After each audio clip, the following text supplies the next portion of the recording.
Testing communication systems. Can you hear me? You must be the new researcher HQ sent. It's nice to meet you.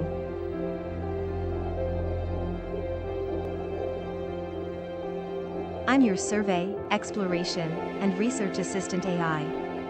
You may call me Sarah. I'll be providing support to you during your dives. Thank you for your hard work on behalf of the Ocean Research Project. The head office reports that you're one of their best.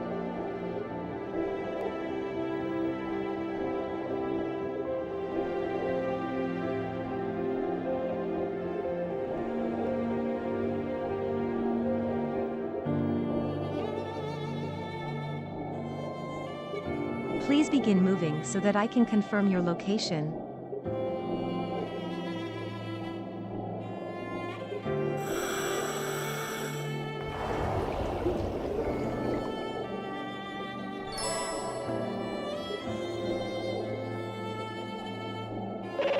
Location confirmed. You may now swim whichever way you like. Now, let's make sure the lenses in your mask are working correctly so you can perform your research. When you scan a creature, you should be able to see its biological data. Try scanning the fish over there.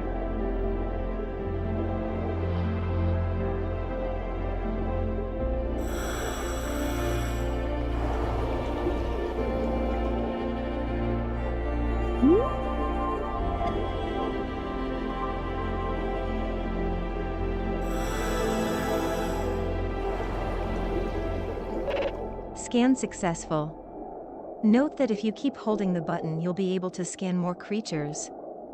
When you scan a new organism, its biological data is transmitted to HQ.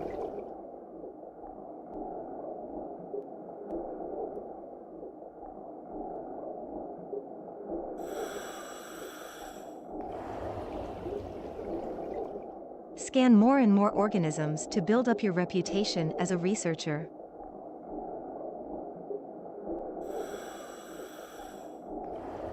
You might have noticed that after you scanned it, the light you saw on it disappeared. I'll get into why that happened at a later point. This is the Veiled Sea, an ocean region whose topographical features are in constant flux. Feel free to explore, and simply let me know when you are ready to continue your dive training.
We've arrived at the canyon.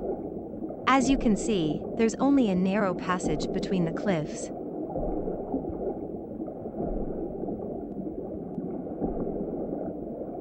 Our destination is a nearby cave. I'll mark its location for you.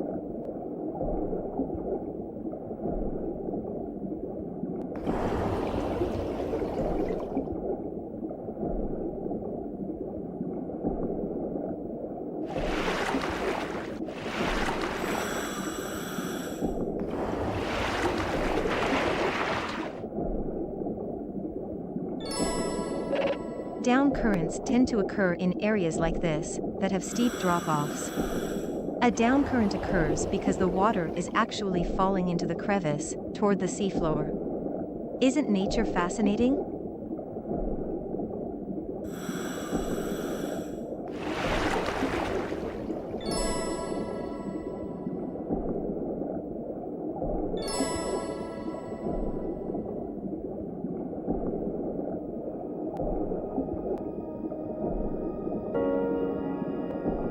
You will notice a large reef composed of many diverse species of coral. We call this the world coral. It's home to a unique ecosystem, with numerous creatures living in and around it. Research shows it is critical to sustaining life throughout the Veiled Sea. But look here. Some parts of it are dying. The cause of this necrotizing effect isn't currently understood, but it appears to be spreading, gradually killing this bustling hub of underwater life. If the necrosis continues, a point of no return will be reached. The world coral will die. It is a critical part of the ecosystem in the Veiled Sea, so such an event would profoundly impact life here and in the surrounding ocean. Project Aegis was founded to investigate why this is happening and stop the necrosis before it's too late. You are now the newest member of Project Aegis. Welcome. Ready to get started?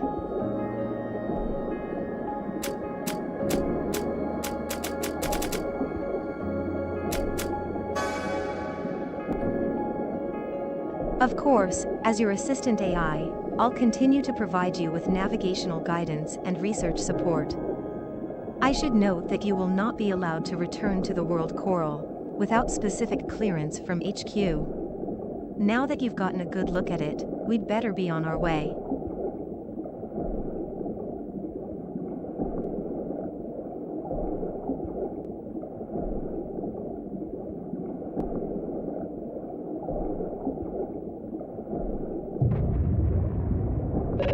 Huh? My sensors are showing an increase in activity. The cave is starting to shake. Analyzing. I detect unusual biometric signs nearby. Caution advised.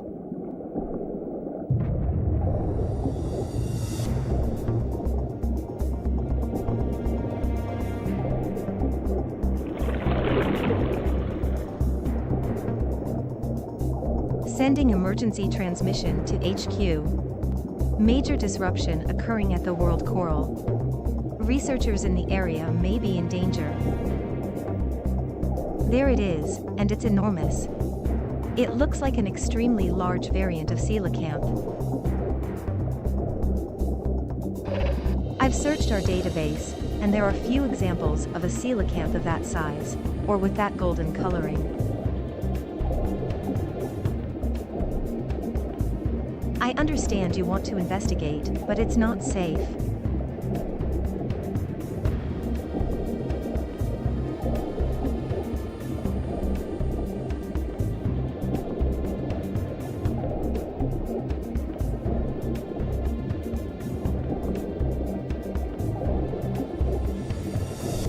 Seismic activity detected.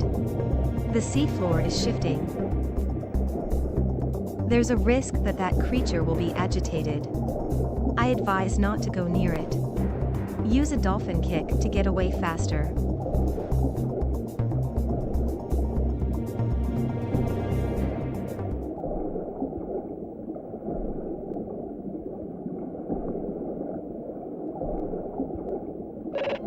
You should be out of danger now.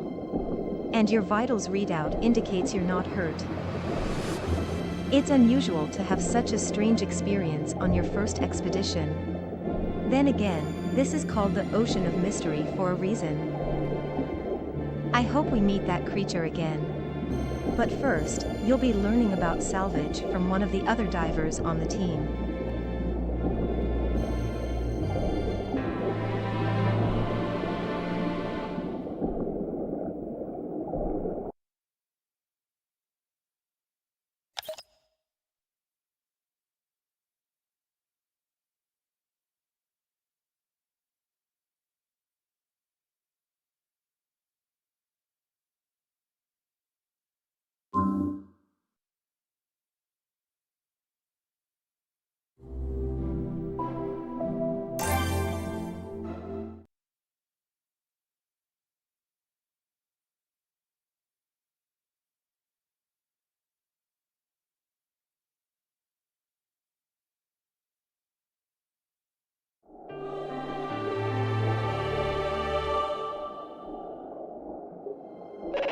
HQ reviewed our data and confirmed the creature we saw last time was a new species. I can only hope we see it again. But for today, we'll focus on finding salvage. There are lots of objects to be discovered in these waters, from household trash to ancient treasures. Part of your role as a researcher is to salvage these artifacts, bringing them to the surface so we can study them further. To help you learn, you'll be joined by another diver. Here he is now.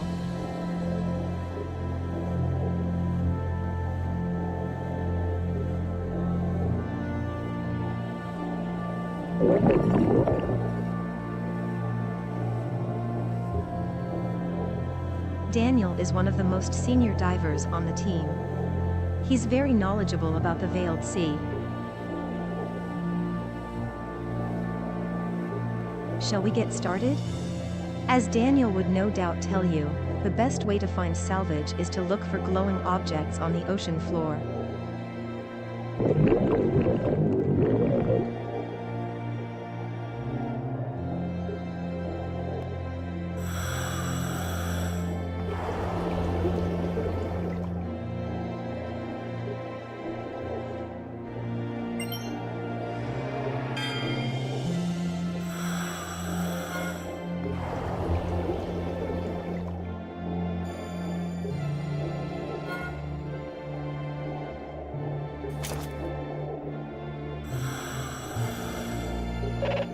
Salvage found. Well done spotting it.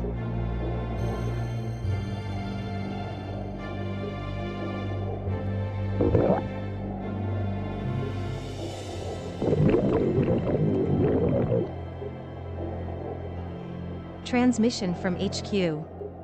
We've been asked to relocate to the northwest and search for salvage there.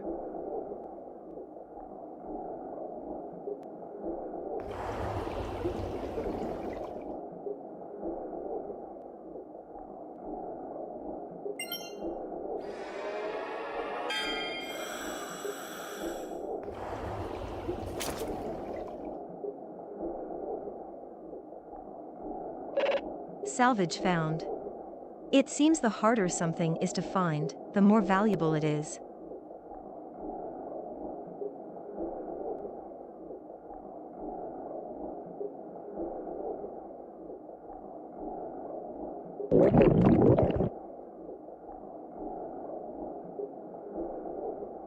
HQ has granted permission to search in the northeast. Please continue looking for salvage.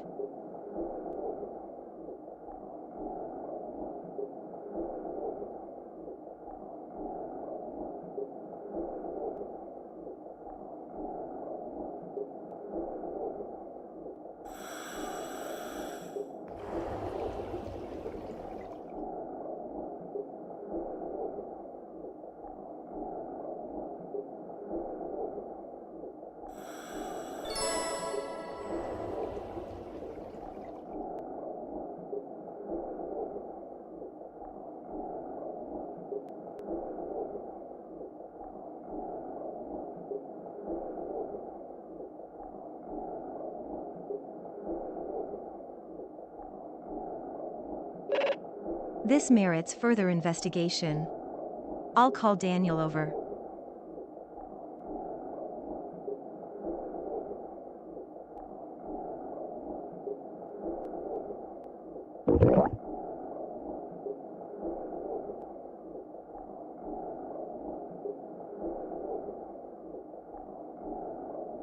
It appears to be a stone tablet, a very old one. The square patterns suggest it might be a chessboard.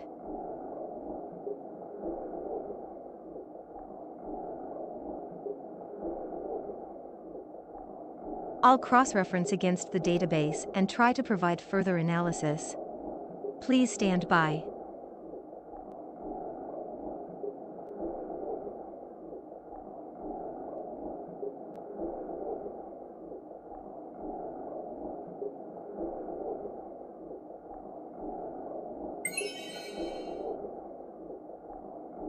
Result found, 74% match. This appears to be a relic of the Oan's people who perished tens of thousands of years ago.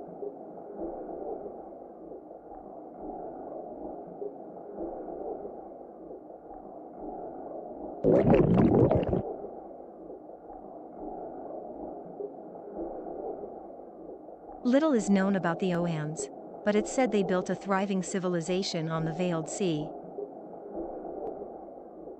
In legend they are referred to as the Guardians of the Sea, an advanced people who lived in harmony with the ocean.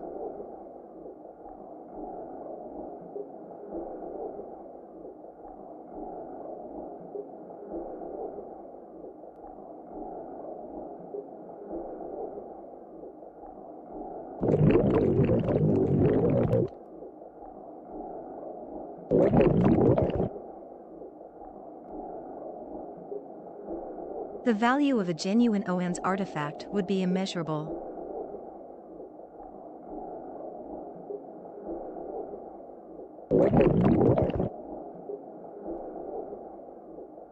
Request received from HQ. We've been asked to bring the tablet back for study.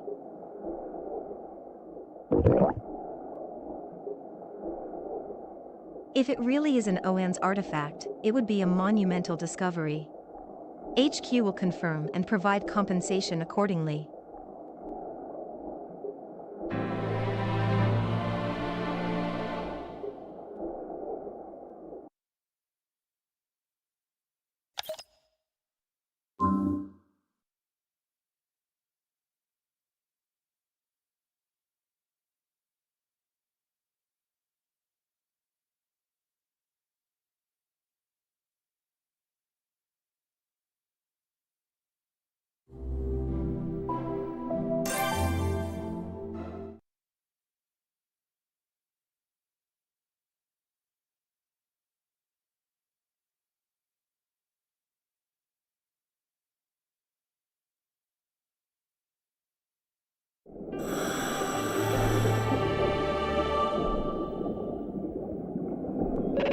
Good morning. I hope you were able to get some rest after all the excitement yesterday. Today, I'll be teaching you about tagging. Tags are a useful way to communicate with other divers, but they can also help you navigate around in the ocean. Let's start by tagging a creature. Scan one and select the tag you want to apply while focused on it.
Tag successfully applied. You'll be able to keep track of this creature's location on your map. Tags can also be attached to salvage. Let's try it. There appears to be salvage in that area.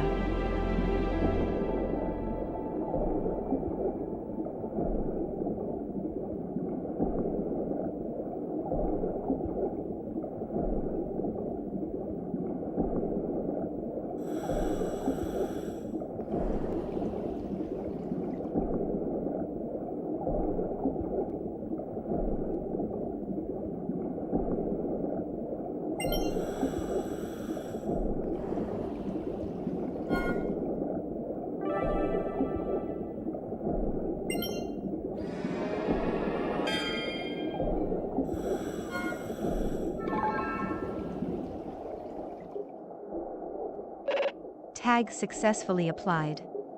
This salvage will now be marked on your map. You can also see tags on your map from divers who are sharing with you. I'll go into more detail about sharing later. It looks like Daniel saw your tag and decided to head this way.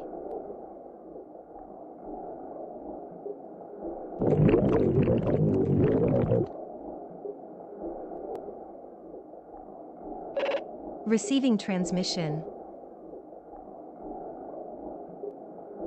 The researchers at HQ have concluded their study of the artifact.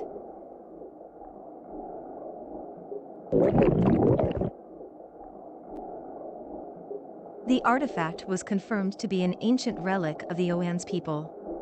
HQ is referring to it as the Mystery Board.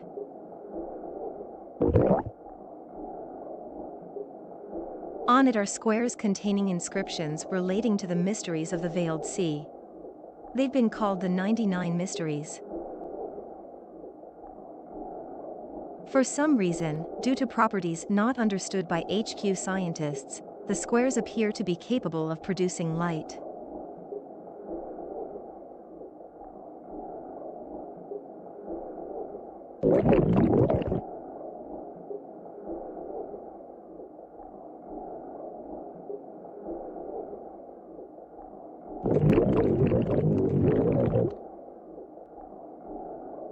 Scientifically speaking, that wouldn't be possible. Then again, it would hardly be the first phenomenon we've seen with no rational explanation.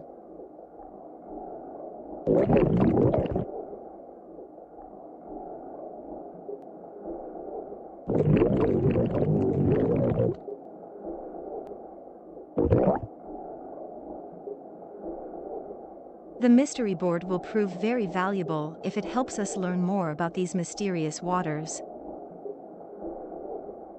or shows us how to save the world coral.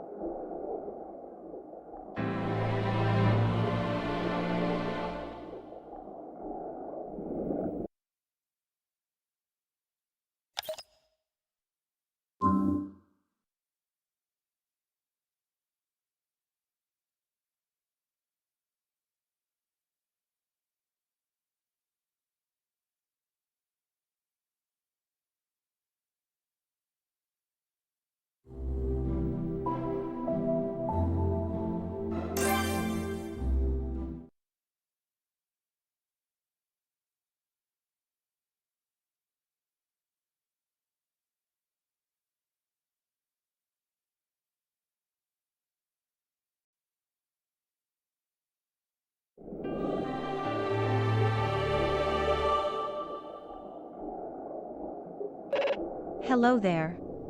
I see someone has decided to join us for your last day of training.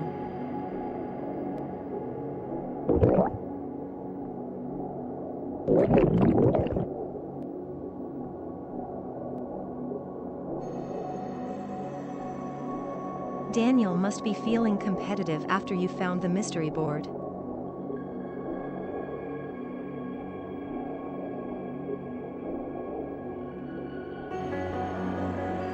Today, you'll be free to make your own way through the Veiled Sea, using what you've learned as you explore.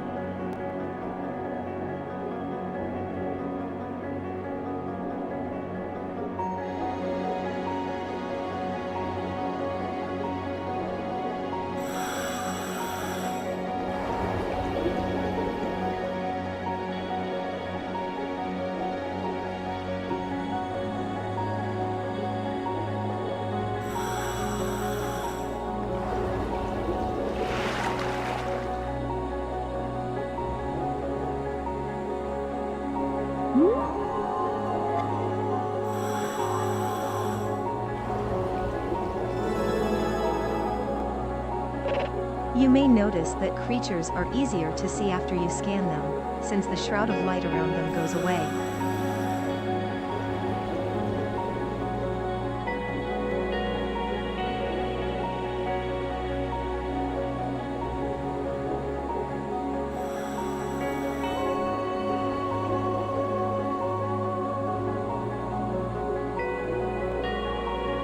HQ's working hypothesis is there are luminous bacteria that get repelled by electromagnetic waves from our scanning arrays.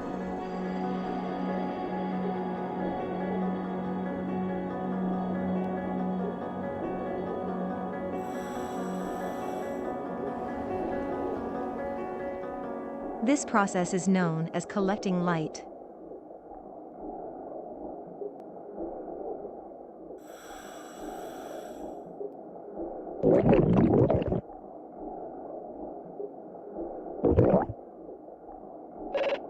Transmission from HQ.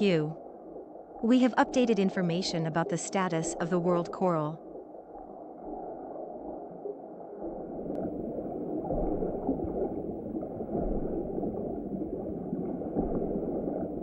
HQ monitoring systems have detected light emissions at the world coral and a concomitant reduction in necrotic matter. It seems that somehow, light is returning to the world coral and restoring it.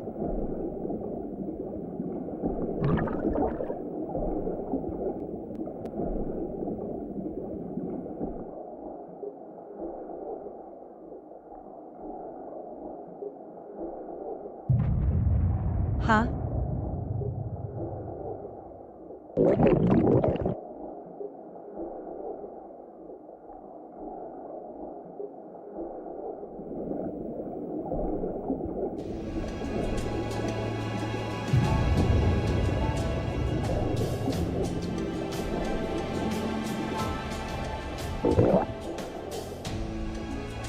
Look at that. It's the same large coelacanth that we encountered last time.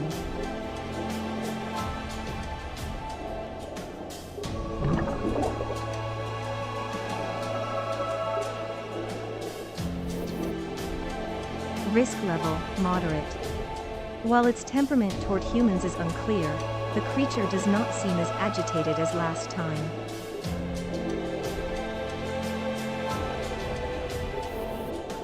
I advise trying to scan it. But please be careful.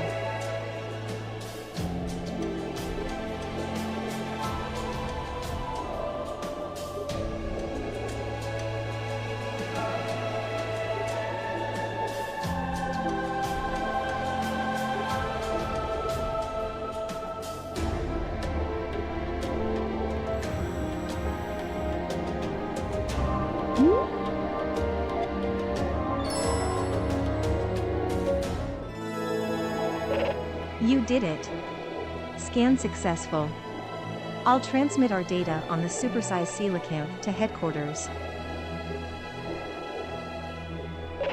HQ has assigned this new species the name Raja Emmas, which translates to Golden King.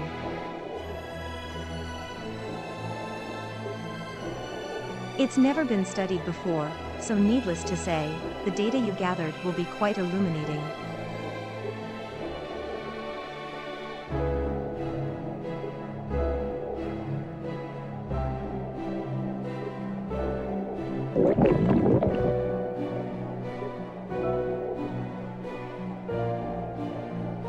You may not know that HQ maintains a numbered database of unidentified marine life, or UMLs for short. By scanning Raja Emmas, you've officially discovered a UML. Congratulations! Your career with Project Aegis is off to a promising start.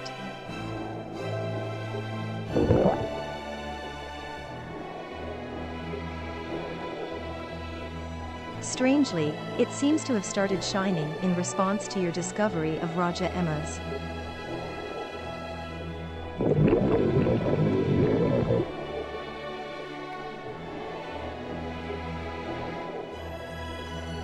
It appears you were right. We'll have to keep an eye on the mystery board as we do our research.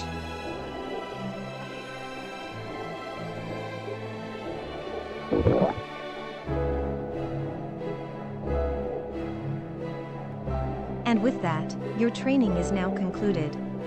Between finding the mystery board and discovering Raja Emma's, it's been an eventful few days. I look forward to working with you both again. Happy diving!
Ichthyosaurus.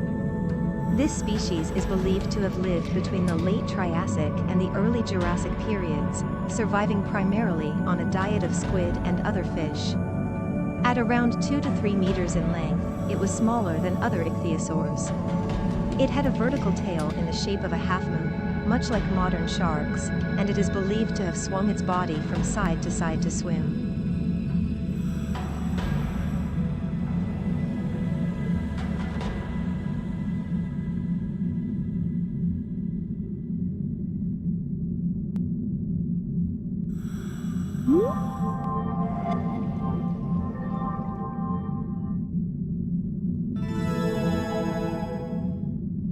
Ammonoidea. This cephalopod flourished after the Devonian period and likely lived until the end of the Cretaceous. Its shell had a unique shape, similar to but different from a conch. There were numerous variations on the spiraling shape. It was preyed upon by many fish and was a valuable food source for a lot of species.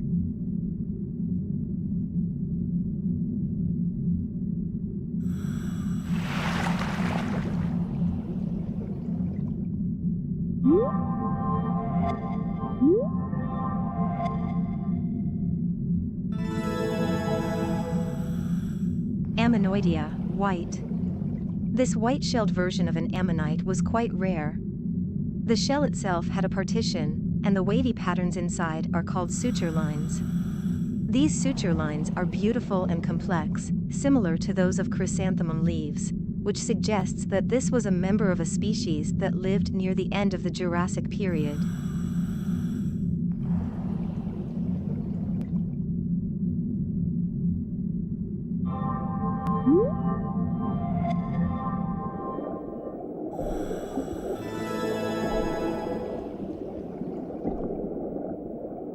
Temnodontosaurus. This large ichthyosaur lived during the early Jurassic period. It had excellent eyesight, thanks in part to its large eyes, which allowed it to be an effective hunter. Despite its considerable size, estimated to be as much as 9 meters in length, it was able to swim at very high speeds. Combine this with its mouth filled with many conical teeth, and it becomes likely that this creature was one of the top predators of its time.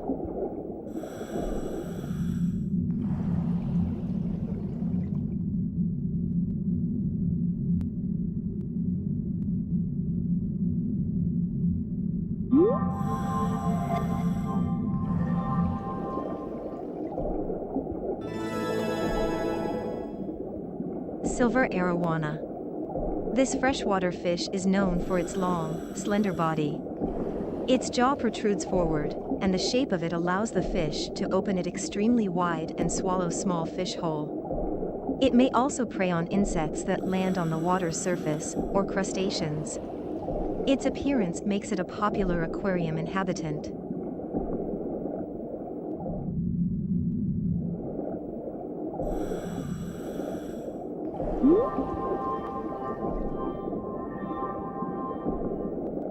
Camarasaurus. This large, ancient species is believed to have lived from the Middle Ordovician period to the Silurian period. Research suggests it could grow to around 10 meters in length, and it is thought to have used its suction cupless tentacles to ambush the trilobites, eurypterids, and nautiluses it preyed on.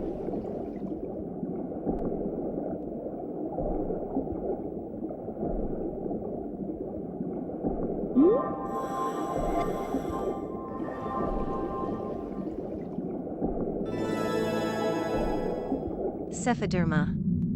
This carnivorous reptile lived during the Triassic period.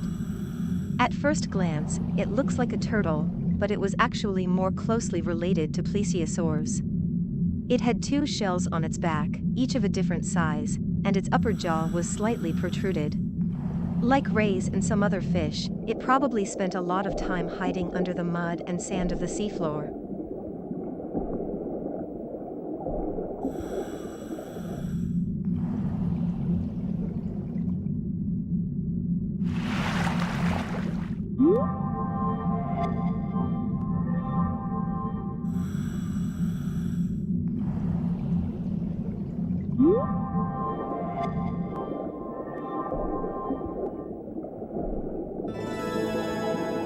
Archelon. This reptile lived during the late Cretaceous period and was the largest turtle known, with the biggest specimens weighing up to 2 tons. They were not able to pull their limbs inside their shells, and those limbs were not well suited to up and down movements, restricting their swimming to shallow waters. They lived mainly on seaweed, ammonites, and jellyfish.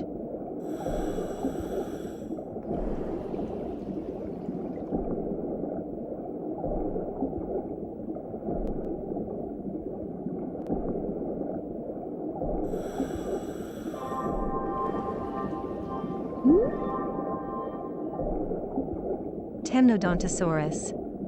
This large ichthyosaur lived during the early Jurassic period. It had excellent eyesight, thanks in part to its large eyes, which allowed it to be an effective hunter.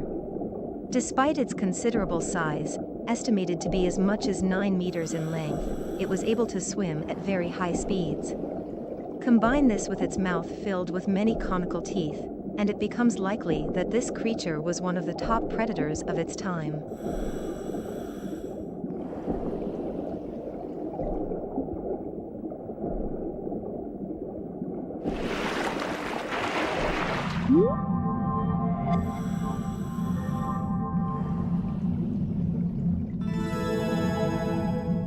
Stenopterygius.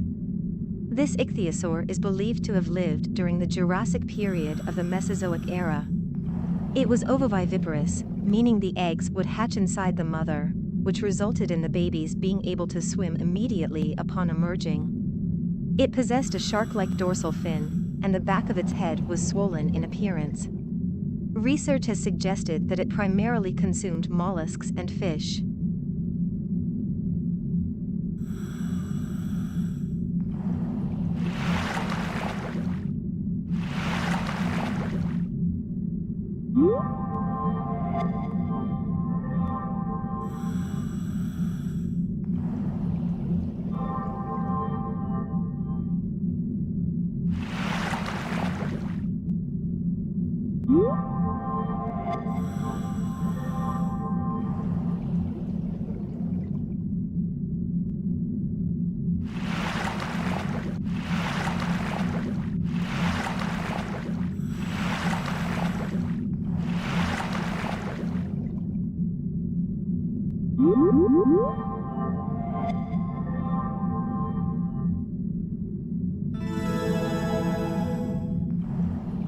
Echinochimera.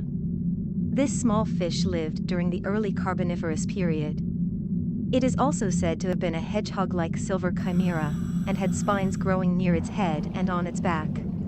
The horns on its head were probably venomous. The male was about twice as large as the female, and its diet was probably based around crustaceans and shellfish from the ocean floor.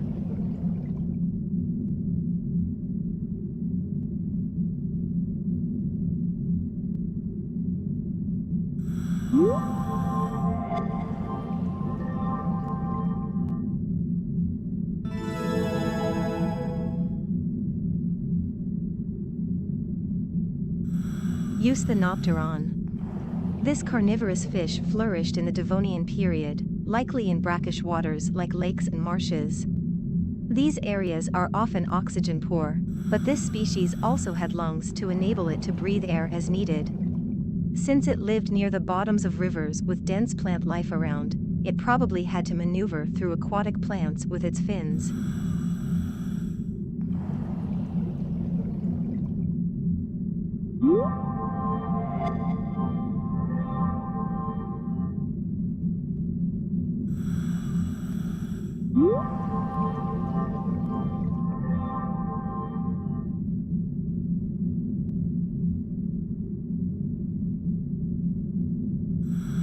Eusthenopteron.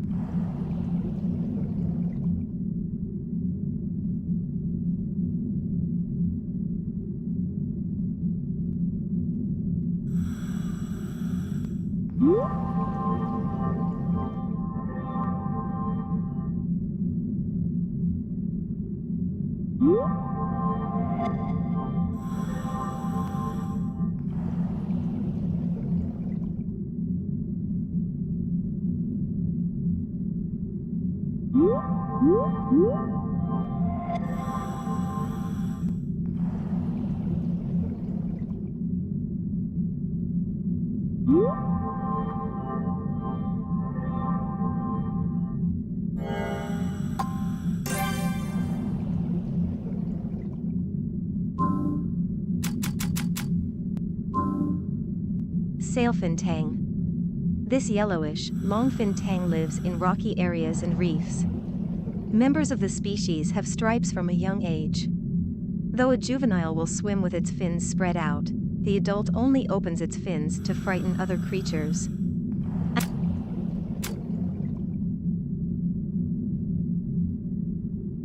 Sailfin tang. This yellowish, long-fin tang lives in rocky areas and reefs. Members of the species have stripes from a young age. Though a juvenile will swim with its fins spread out, the adult only opens its fins to frighten other creatures. An herbivore, this fish likes to feed on algae and moss.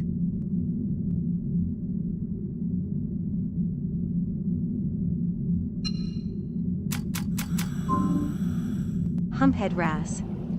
The largest of all wrasses, this species has a distinctly shaped hump on its head and a pale, complex color pattern.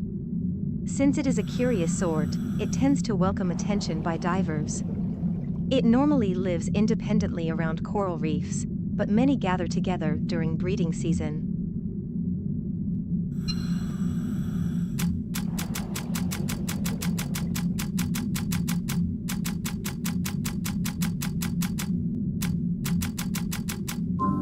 Ocean sunfish.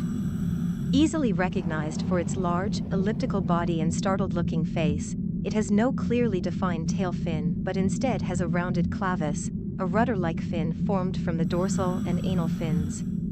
It has been seen jumping above the water, as well as floating on its side. It may do this to remove parasites, which either fall off from the impact or are eaten by birds.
Endoceras.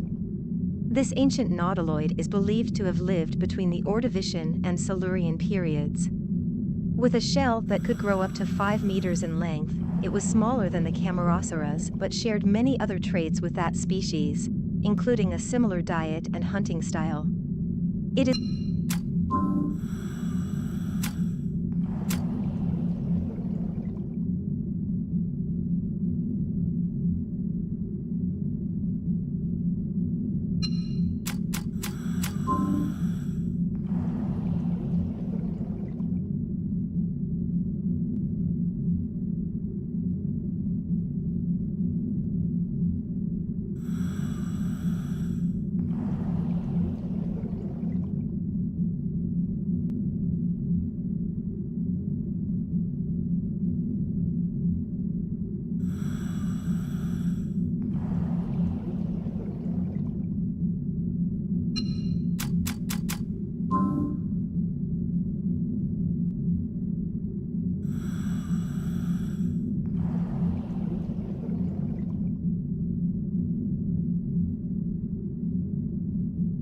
Raja emmas.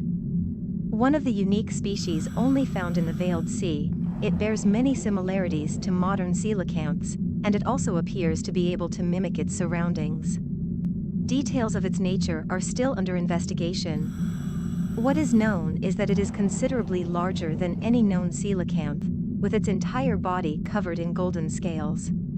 This appearance is the reason for the name Raja emmas, or Golden King. When this creature arrived, what looked like glowing particles were observed. Further analysis indicates that this is in fact waste given off by the creature, though the particles appear to glow when exposed to any amount of light, even the dive lights of divers. The presence of these particles can even give the impression that the divers themselves are glowing.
Anapleuropo.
Hmm?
Transmission from HQ, unusual biometric signs have been detected at this dive site. A UML may be nearby. To locate it, we'll need to collect data from other anomalous creatures in the area. Your target's approximate locations will appear on the map as orange circles. When you're close to one, your scanner will also flash orange. Please try to find all the target creatures.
Apollo.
Blue tang. A beautiful, vibrant blue fish with a yellow tail fin, often seen in coral reefs. Its thin body lets it hide in crevices in the reef when threatened. Although it primarily feeds on algae, it also has a strong liking for lettuce, which it is given in some aquariums.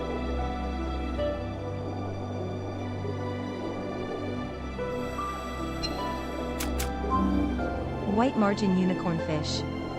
A fish with a distinctive horn-like protuberance on its head. Although this horn is not present on young fish, it develops gradually as the fish grows to adulthood. It lives in and around coral reefs and is omnivorous, feeding on both algae and plankton.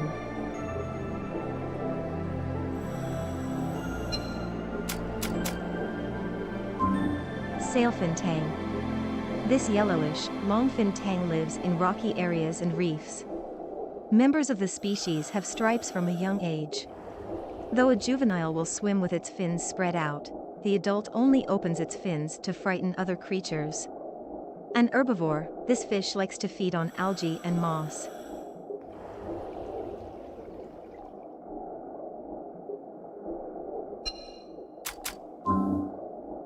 Yellow tang.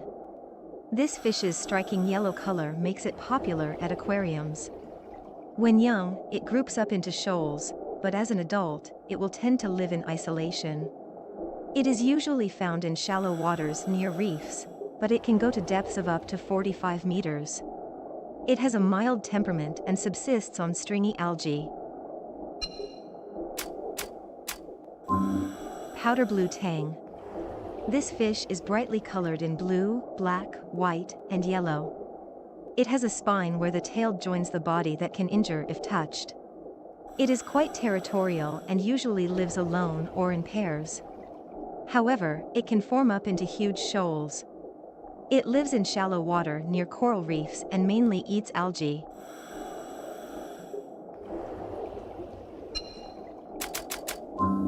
Clown anemone fish.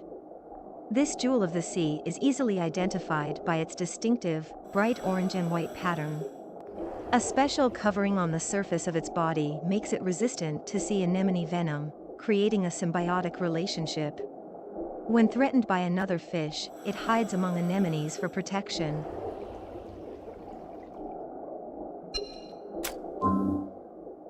Tomato clownfish. A dark-colored clownfish that prefers to live in warm waters. In youth, it has around 3 white stripes, but all but the one nearest to the head disappear over time. Females are larger than males, and like other clownfish, this species has a symbiotic relationship with sea anemones. Yellow clownfish. This particular clownfish has a white stripe on its yellow body. Different clownfish species prefer different anemones, and this one mainly coexists with the sea bay and giant carpet varieties. One might find it resting inside a sea anemone like it's buried in a blanket. Pearlspot chromis. This fish has big eyes for its small body, and lives in large groups near coral reefs and rocks. Its body color can vary from gray to dark brown and other colors, and it may have white spots near its fin or tail. After a female lays its eggs, the male diligently protects the nest and tends to the eggs.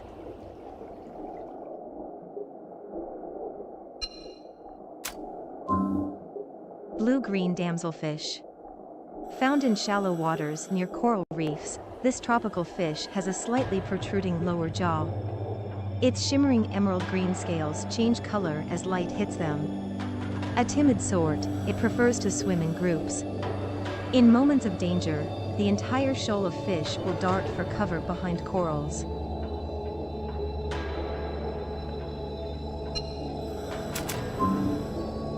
Sapphire devil.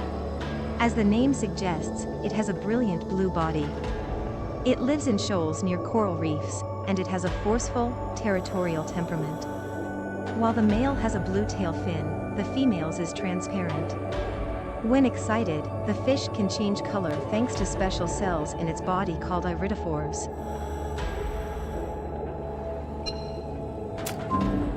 Gold-tailed demoiselle.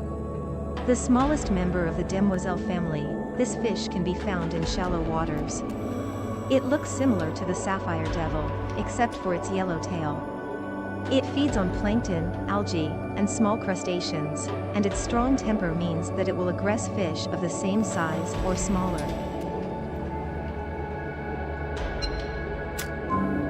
Scissortail sergeant. A type of sergeant that usually has 6 stripes, though some do not have one on the head. It lives in coral reefs and rocky areas, and it is an omnivore, eating algae, zooplankton, and small crustaceans. It looks similar to the Indo-Pacific sergeant, but this fish has a scissor-like pattern on its tail. Multicolorfin rainbow fish, male. Most of this species are born as females, but some change into males. After becoming male, it initially looks like the females and can blend in with them. Then, when the females spawn eggs, the disguised male fertilizes them to create offspring. A matured male is green and about 34 centimeters long.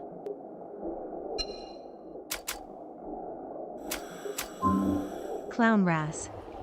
This fish lives in coral reefs and around sandy areas.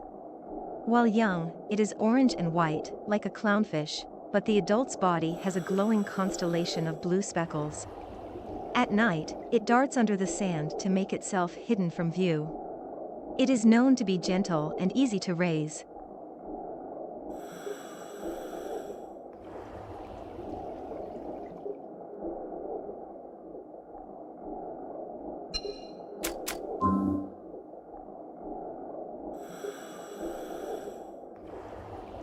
McCosker's flasher wrasse. A member of the Parachelinus family with a long, thread-like filament poking out from its dorsal fin. Its body is bright red with lines running along the sides, and the delicate designs on its outstretched fins make it popular as an aquarium fish.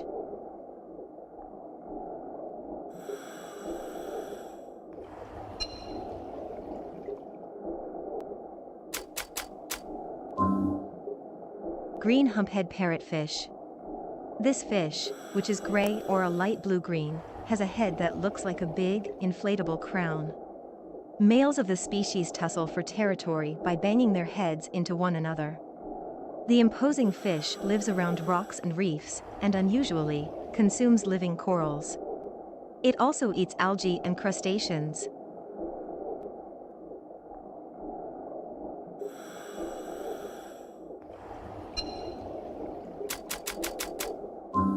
Teardrop butterfly fish.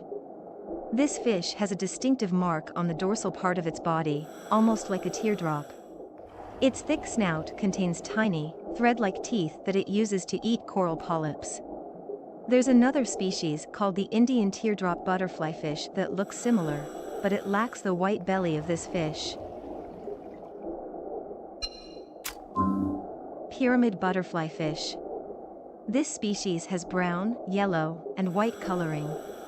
It can be seen gathering around reefs and feeding on floating plankton. A comb-like structure in its gills lets it filter out plankton from the water it takes into its mouth. This lets it feed without swallowing too much water.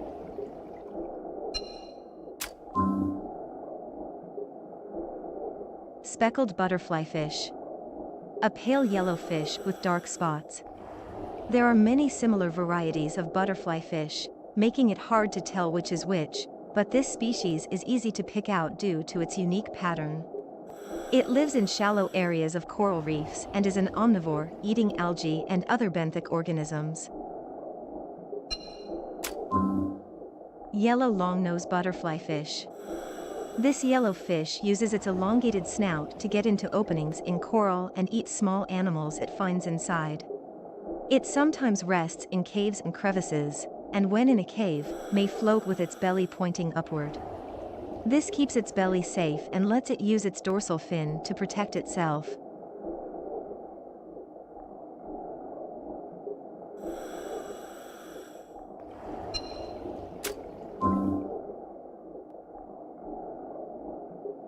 Threadfin butterfly fish.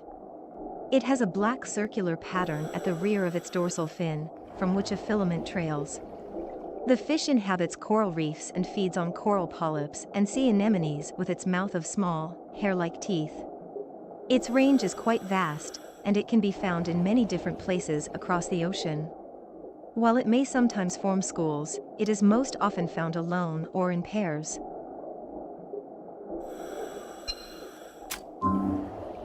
Blue-lashed butterfly fish. Its yellow body is adorned with a white-rimmed black circle that looks like an eye. A strike in the eyes is fatal to a fish, so that's where predators usually aim. But if the pattern were mistaken for an eye and attacked, it would not be fatal. It eats coral polyps and crustaceans.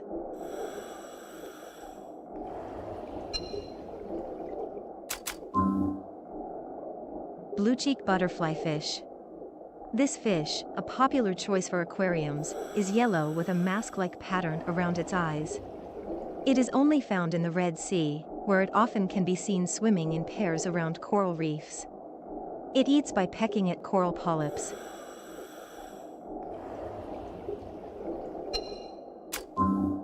Scrawled butterfly fish. This round fish is whitish with yellow around its edges and thick black lines stamped across its body. When it is swimming, its gentle motions almost make it look like a fluttering fan. It feeds on coral mucus, a slimy, nutrient-dense excretion that is produced by coral polyps.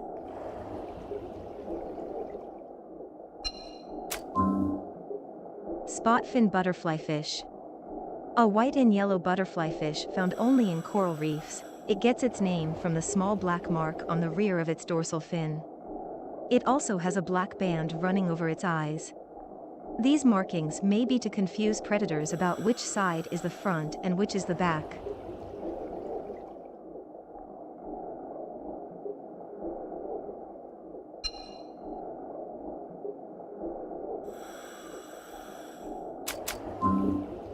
Yellowbar angelfish. A member of the angelfish family that lives in the upper or middle layers of coral reefs. Its beautiful colors make it a popular aquarium fish. It is sometimes called a half-moon angelfish because of the semicircle-shaped yellow mark on its body. It is large and has a distinctively pale tail fin.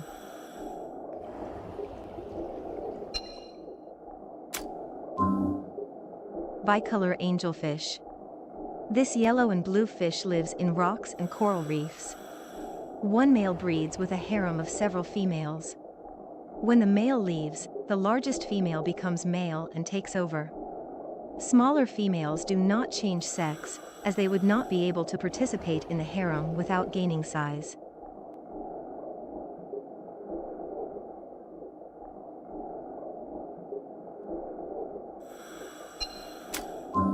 Royal angelfish.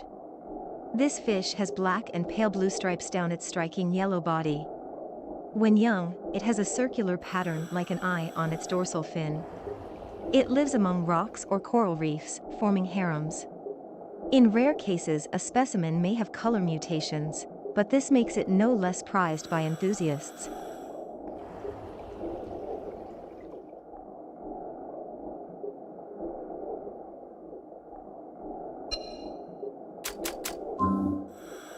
Flame angelfish. As its name suggests, this fish is flame red. Many fish living near coral reefs are brightly colored, but few are red, which makes this one special. The depth of color varies based on where it is found.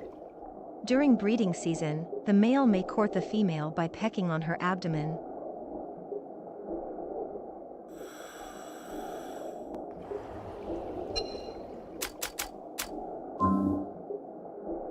Spotted knifejaw. As a juvenile, this fish has a coarse pattern on its body, but as it matures, the spots become finer, like a leopard's.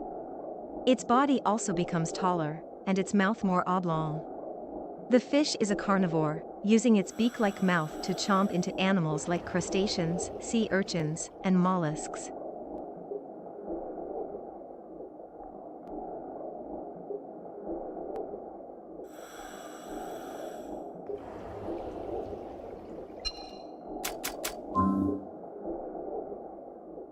Sea goldie, male. This fish looks like a goldfish except for the long spine on its dorsal fin.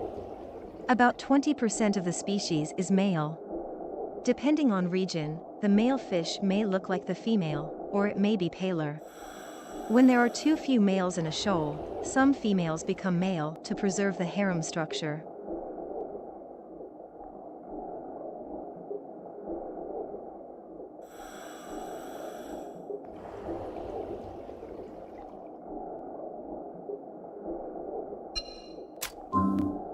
Sea goldie, female. A grouper of the Ceronidae family that resembles a goldfish.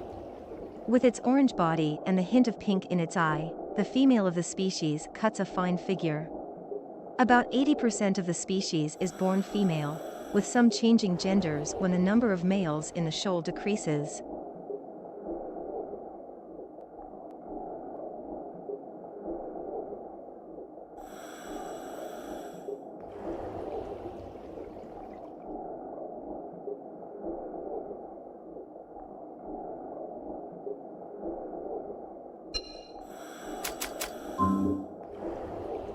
Purple queen.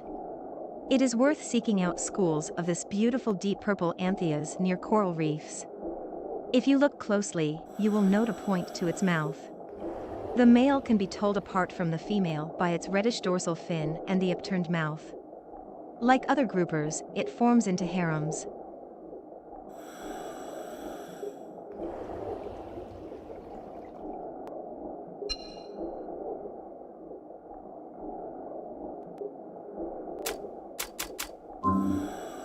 Stocky anthias. Males of this species have a red mark on the dorsal fin, while females have the mark on the tips of their tail fin. This fish lives around coral reefs and gathers in shoals, feeding on plankton that get caught in the currents and driven upward. Its striking looks make it a popular aquarium fish.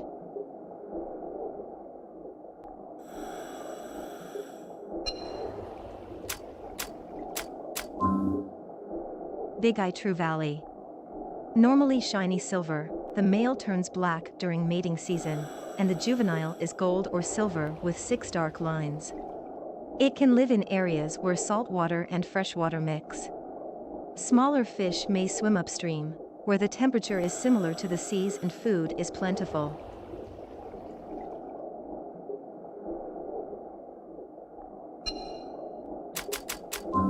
Bluefin trevally. A large fish of a shining cobalt blue tint, with numerous black spots speckling its skin. It swims independently, or groups into small shoals. Some of the larger specimens may have high concentrations of the toxic algae that causes ciguatera in humans.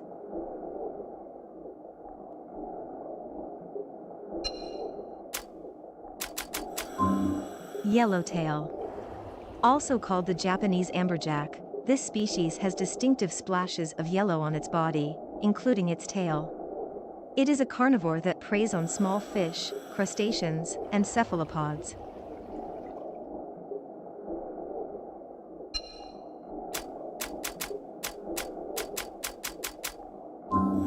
Barramundi. This large, carnivorous fish lives mainly in freshwater. It preys on small fish and crustaceans. It has a pointed snout, tall body, and a large bulge near the back. As it is similar to the Japanese lates, it was once thought to be the same species. It is strongly territorial and popular among anglers worldwide.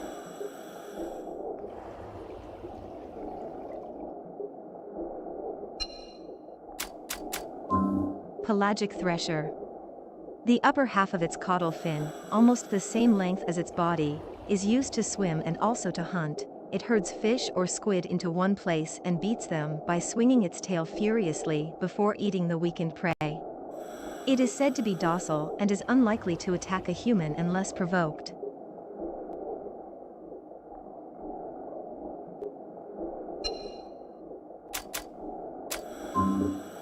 Banded hound shark. This fish has a wide head and slightly rounded mouth surrounded by lobes of skin. It is ovoviviparous, meaning the eggs are incubated inside the mother's body.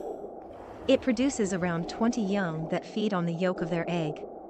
Because it lives in changing habitats, such as shallow coastal waters, it is not overly affected by environmental change. It is often kept in aquariums because it is docile and easy to breed. Blue shark. This is one of the most widely distributed shark species in the world, in part because it grows quickly and hatches up to 100 offspring at a time. Despite these advantages, the species is listed as near threatened because it is one of the more popular sources of shark fin soup, and the population has suffered for it. It is also known for its beauty, with a graceful, streamlined body.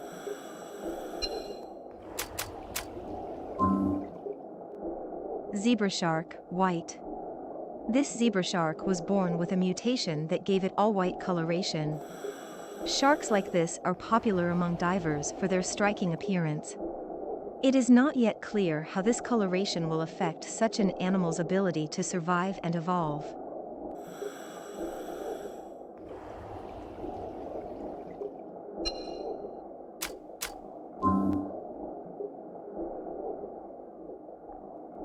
Whale shark, green.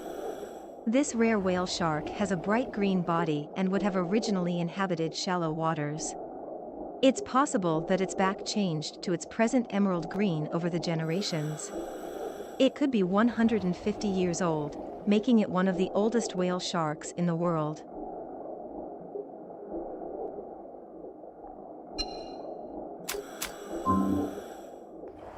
Red stingray. Its large, diamond-shaped body ends in a long tail with a venomous stinger. The stinger is hard and serrated and has high penetrative power. Not only is it difficult to remove, it also leaves the edges of the wound badly torn. Its skin is the same dark brown as many other species, but the underside has a distinct orange edge.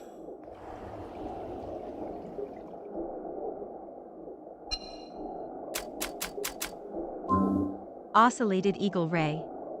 A large, diamond-shaped ray with many scattered white spots on its body. While it has a protrusion that looks like a snout, its actual mouth is closer to the belly. It uses the venomous spines in its tail to apprehend its prey, including crustaceans and mollusks.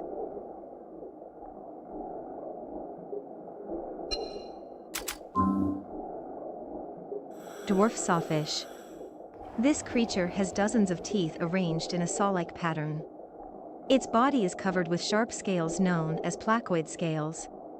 It has traits of both a shark and a ray, but it is classified as a ray because its gills are on the ventral side. As this species is rarely captured anywhere in the world, there is much that is still unknown about it.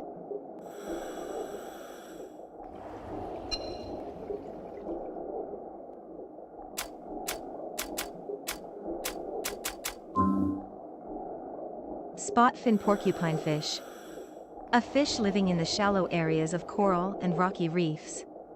It has spines all over its body, but these are shorter and fewer in number than those of the mammal it's named for. When it is startled or senses danger, it quickly swells up its body into a spiky ball.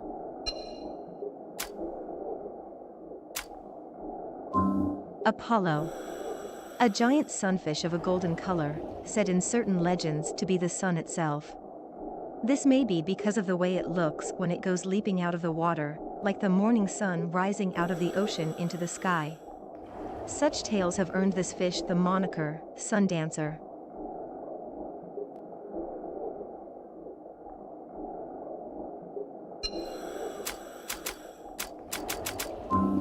Green sea turtle. It has a carapace made up of a central line of 5 hardened scales with 4 more on either side, and its legs are shaped like fins with the forward pair longer than the rear. Unlike land-based turtles, it is unable to draw its head and limbs into its shell. Spear squid. This squid is characterized by its slender, spear-like shape. It is usually transparent, though it may shift to a brown hue when excited. Overall, it looks similar to the sword-tip squid, but its thin, short tentacles set it apart. A male of the species is generally larger than a female, but both genders have a lifespan of approximately 1 year. During spawning season, this species breeds in shallow waters.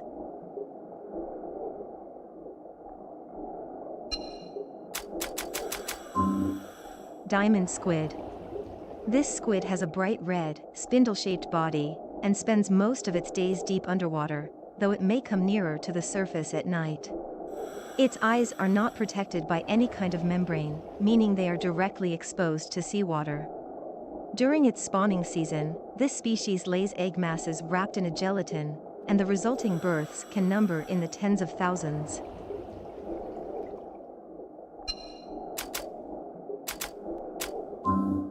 Crown of thorns starfish. This starfish both lives in, and preys on, coral reefs. It has periodic population spikes that can seriously endanger local ecologies as reefs are destroyed. The starfish has few predators, at least in part because of its venomous spines, which are quite dangerous.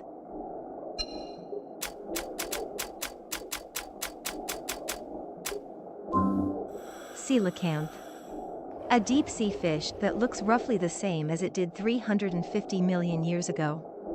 Based on an analysis of its scales, it is believed to have a lifespan of around 100 years. Unlike most fish, this species does not have a backbone and instead has a tube-shaped structure that functions like one.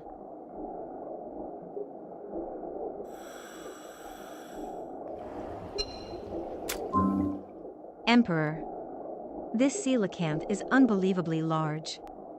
Who knows how many years it took to reach this impressive size? Looking at it makes you feel the weight of the ages and even a sense of timelessness. The feeling of solemnity leaves you in no doubt that this is the emperor of those living fossils, the mighty coelacanths.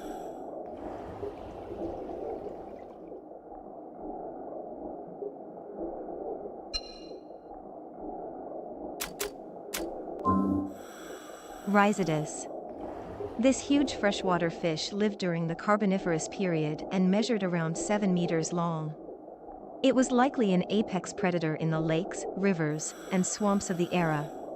Its teeth measured around 22 centimeters, and it may have not only preyed on medium-sized fish and early sharks, but even land animals of the time.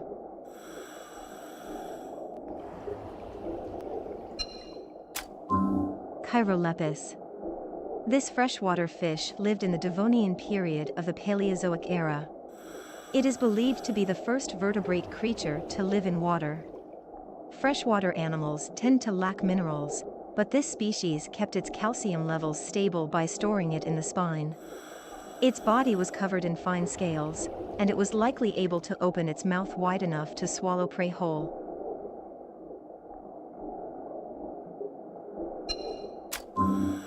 Leadsichthys.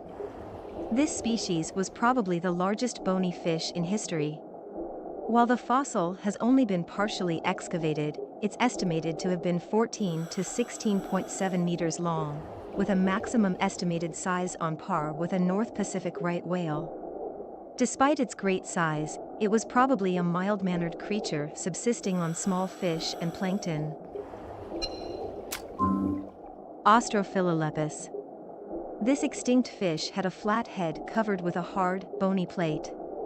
It seems to have lived in freshwater around 380 million years ago, during the Middle to Late Devonian period.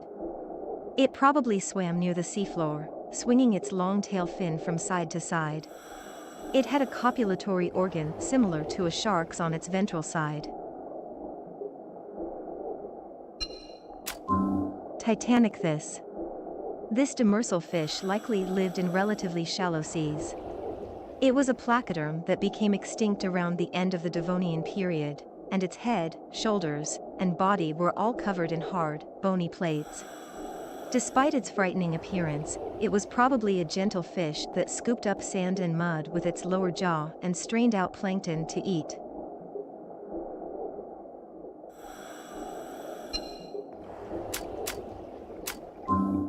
Rolfosteus. This member of the placoderm family lived during the late Devonian period. It was about 15 centimeters in length, with a long snout. The head roughly resembled a modern goblin shark's, but the species was not related to sharks. Its mouth was shaped like a turtle's, and it probably snapped up prey quickly.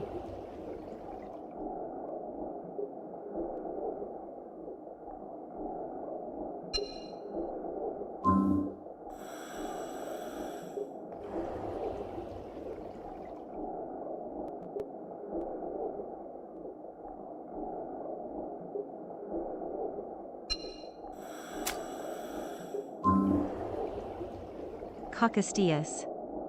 This fish averaged around 20 to 24 centimeters in length, with a maximum of about 40 centimeters. The joints connecting its head and spine enabled it to open its mouth quite wide. It lived mainly in freshwater areas, preying on small fish and scavenging carcasses on the seafloor. Cephalaspis. This demersal fish lived from the middle of the Silurian period to the end of the Devonian. It was jawless, with a head covered in a hard carapace, with some sort of integrated sensory organ. It probably swam near the bottom of the water, feeding on small creatures and organic sediment. It had a flat body, around 15 to 20 centimeters long.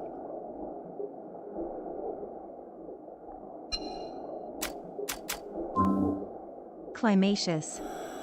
This small fish lived in the seas of the early Devonian period and may have been one of the earliest species of acanthodians. Most of its fins had fine spines, likely to deter predators. Its large eyes and powerful pectoral and caudal fins suggest it was a strong swimmer and hunter.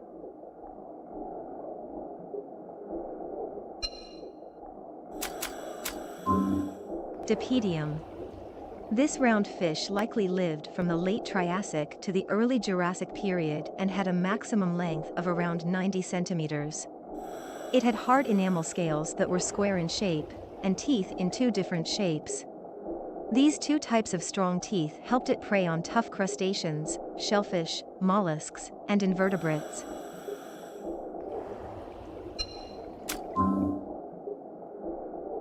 Lepidotes. This fish lived from the Triassic to the Cretaceous period and was covered in thick enamel scales. It likely wasn't very flexible due to these scales. It lived in both freshwater and the sea, and had rounded teeth, suggesting it preyed on shellfish.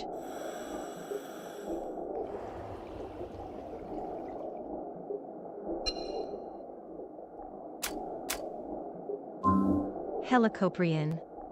This ancient shark is believed to have lived from the late Devonian period to the early Triassic period. It had a very unique appearance, specifically the spiral teeth. Research suggests that older teeth were wrapped around the inside of the spiral while newer teeth were on the outside, but there is some disagreement regarding the positioning.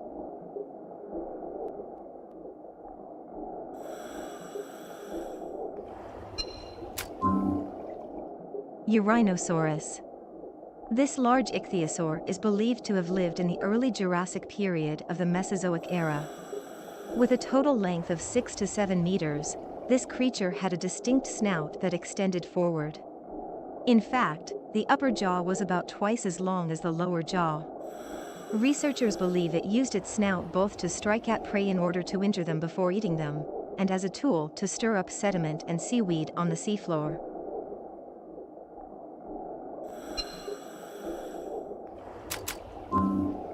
Ophthalmosaurus. This medium-sized ichthyosaur is believed to have lived during the late Jurassic and Cretaceous periods. Studies indicate that its eyes contained well-developed scleral rings, possibly the largest of any animal known. These rings would have allowed the eyes of this species to resist the effects of intense changes in water pressure and hunt deep in the ocean. Signs of decompression sickness have been detected in the remains of this creature, suggesting it moved between deep and shallow waters.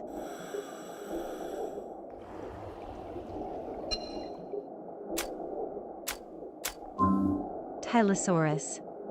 This large reptile lived in the late Cretaceous period and belonged to the Mosasauridae family.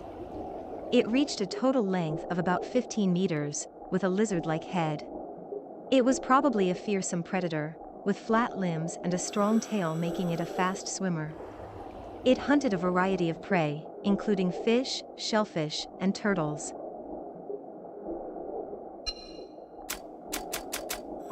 Crassigyrinus. This vertebrate predator lived in the Carboniferous period and sported a mouth that could open very wide. Its limbs were weak and small, and it probably couldn't move quickly on land, so it spent most of its time underwater. Its genus name suggests a thick tadpole that just grew limbs.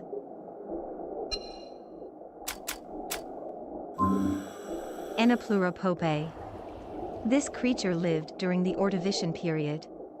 Its classification is still up for debate. It may have been a type of echinoderm like a starfish, but it lacked the five-way symmetry characteristic of echinoderms, so it's considered a primitive form. The upper body was squarish. The lower body that looked like a tail may actually have been an arm. Much of its ecology is a mystery. Cleidagnathes. This animal likely lived from the late Cambrian to the Triassic period. For a long time, only conodonts, fossil teeth, had been discovered, and the creature itself was a mystery. Since then, it has been determined that it was a vertebrate with lines of teeth. It was probably an active swimmer in shallow waters, and likely a carnivore. Iniopteryx. Iniopteryx. This fish lived in the Carboniferous period. It had a unique appearance, with wings that grew from the back of its head. It grew to around 50 centimeters long. It may have hopped out of shallow water like a Japanese flying fish, but this is not certain. It may also have swum at the bottom of the deep ocean like the silver chimera, but the details of its ecology are still a mystery.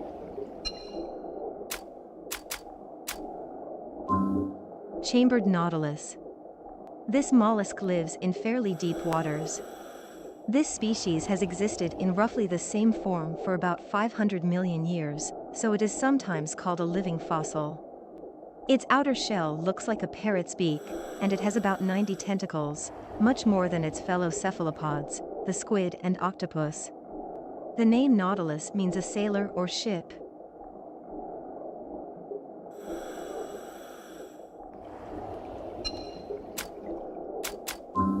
Baculites. This member of the Amanitida order lived in the late Cretaceous period.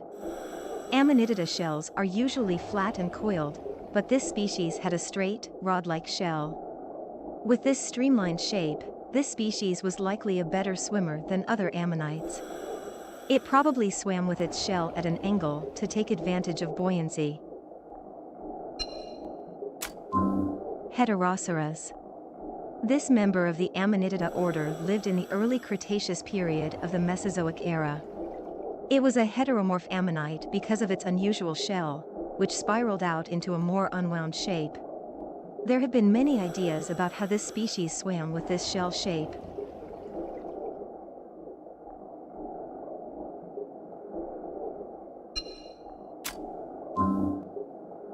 Diplomosaurus.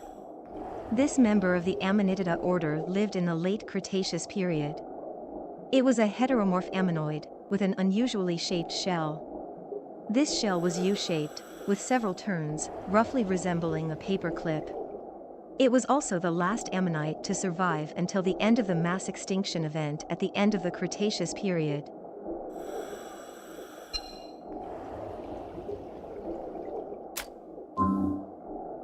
Parapuzosea. This giant member of the Amanitida order lived during the late Cretaceous period. Like most ammonoids, its shell was a flat spiral, though this one had a diameter of 2 meters, making it one of the largest Amanitida species. It is believed that this creature propelled itself about by spitting water from a funnel, despite the weight of its massive shell. Pravatosaurus.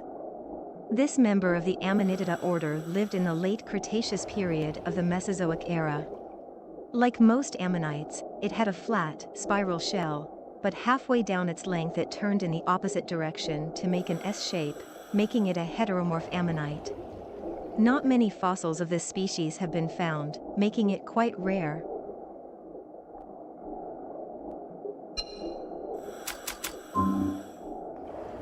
Orthoceras.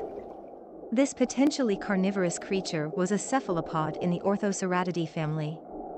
It possessed a straight shell and is believed to have lived from the middle of the Ordovician period to the middle of the Silurian period. It is not known how many tentacles it had, but it is believed to have used its long shell to manipulate its buoyancy.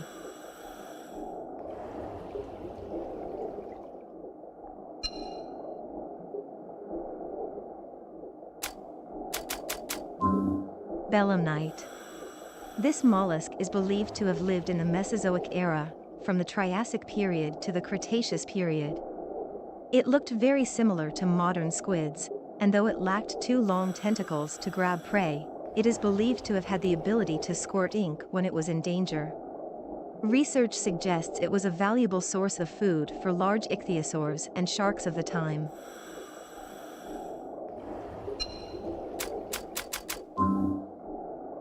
Dacosaurus. This member of the crocodile family lived during the early Cretaceous period. While most crocodiles have long snouts, the snout on this species was very short. It also possessed a tail fin similar to what fish have, allowing it to swim rapidly. Its scientific name means violent tearing reptile, appropriate since it was believed to be a carnivore that preyed on marine creatures as well as other reptiles.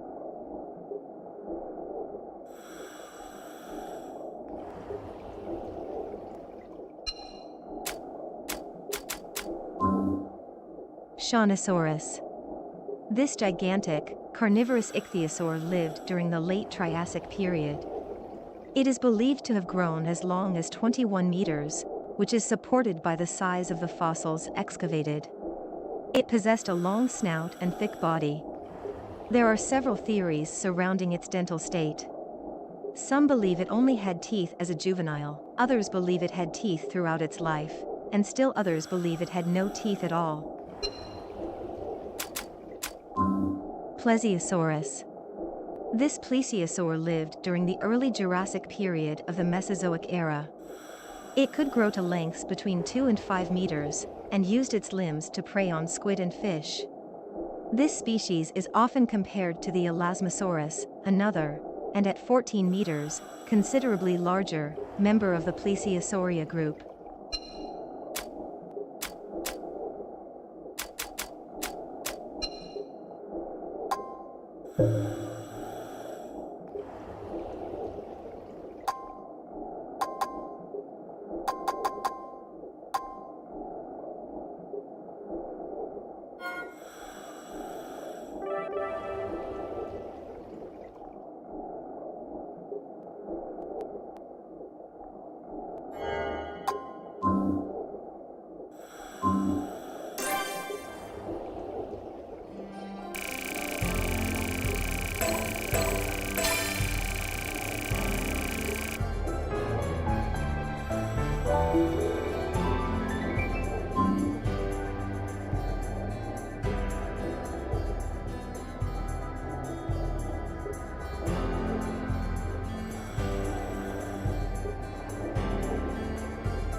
Protosphore.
Hmm?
Threadfin butter.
you.